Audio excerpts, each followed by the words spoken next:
What is up, guys? Patrick Tintachono Jr. here, and welcome to this video. Today I will be talking about the hot topic for this week. I know it's Hot Topic Tuesday on the group, so I decided that instead of writing a long speech in the comments below, I was just going to make a video that would be a bit more comprehensive for everybody else to understand what framing is and how we can apply it to our photography. So keep watching this video.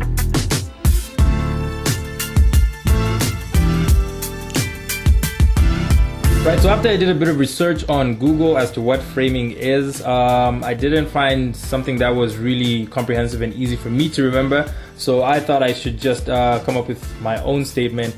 And what I figured would be the best way to explain framing to you guys is placing your subject within a space or area to make a photo more appealing. And that's pretty much how I understand framing. So how we're able to do that is, if you look here at these images that I took, we actually had gone out for a photo walk with two of my friends, and yeah, we were on Cairo Road that day, I remember, and we had like this 60-second competition. We were using 50mm lenses, and we had like 60 seconds each to be able to take the best picture we could with the one model, and yeah, that was pretty fun. So I picked these two pictures because I think they kind of help to explain what I'm going for here with framing. So this first picture that you see here doesn't really have any framing going on. So like I said, we're on Cairo Road, and yeah, we're given 60 seconds. So for this shot, I was actually just snapping away, moving him in different positions, but I couldn't really find a good frame. But when I looked at the tree behind me, I moved there, and here's this shot that I took, which I think came out pretty well. And why is because I put him between I think these were like the branches of the tree that were curving out like that, and then I put him right in between. And this for me is good framing because it actually draws the eyes right to the subject. So the subject is the model, and if you look at this first image here, there's a lot going on in the image. So yeah, you'll be looking at the model, and then at the back there you can see there's a truck and there's a building across, and you can see some cars in the windows there. And so this image doesn't really draw you towards the subject, which is the model. But when you look at how I framed this one, it just takes your eyes directly to your subject. Now some of you might be asking, Patrick, how exactly do you know how to frame your subjects and where you should put them within the frame?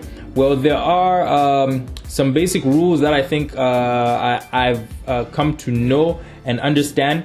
And I know at first when you learn about some of the rules of framing, it may be a bit daunting, and you may be feeling like this is a lot of work to think about when I'm taking a picture. I just want something that's super easy. But it's like any other skill. Once you do it a number of times, you will get used to it, and then you don't have to think about it. So even for me, there are two rules that I essentially follow. One is the rule of thirds, and the other is using leading lines. So again, when I went online, the descriptions of rule of thirds are pretty challenging to just speak out and be able to understand.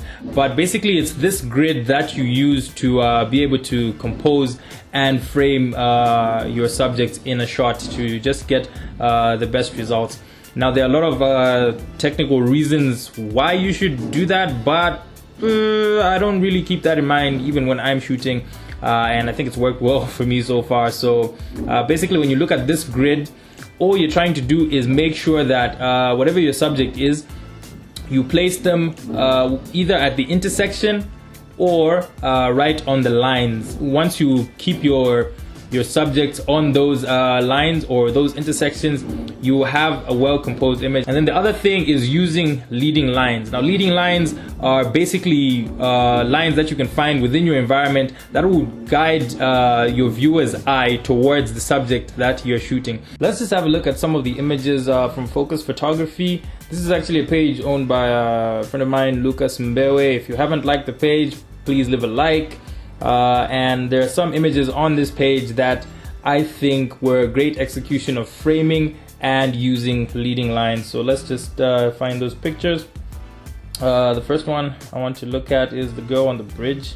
So this is the first image where I feel like he used leading lines very well. As you can see, there are a lot of lines in this picture. I'll try and put some lines across to show you overlaying the video. And this was just a great way of using leading lines to lead our eyes directly to the subject, which is the model right here. The lines coming from the edge of this bridge, or the barrier on the bridge, and just how they lead our eyes right to the subject. And that's just a great way he used leading lines to be able to create this powerful image. So yeah, those are some shots from Lucas Mbewe and his photography. Remember to just leave a like on his page if you're checking that out. And yeah, that's pretty much all I had for you on how we can frame shots to just be able to take images that are much more unique and exciting. So thanks so much for watching, guys. Please subscribe to my YouTube channel if you haven't already. Tintachona Jr. Thank you so much for watching, and until the next time I'm doing something interesting, have fun and take care.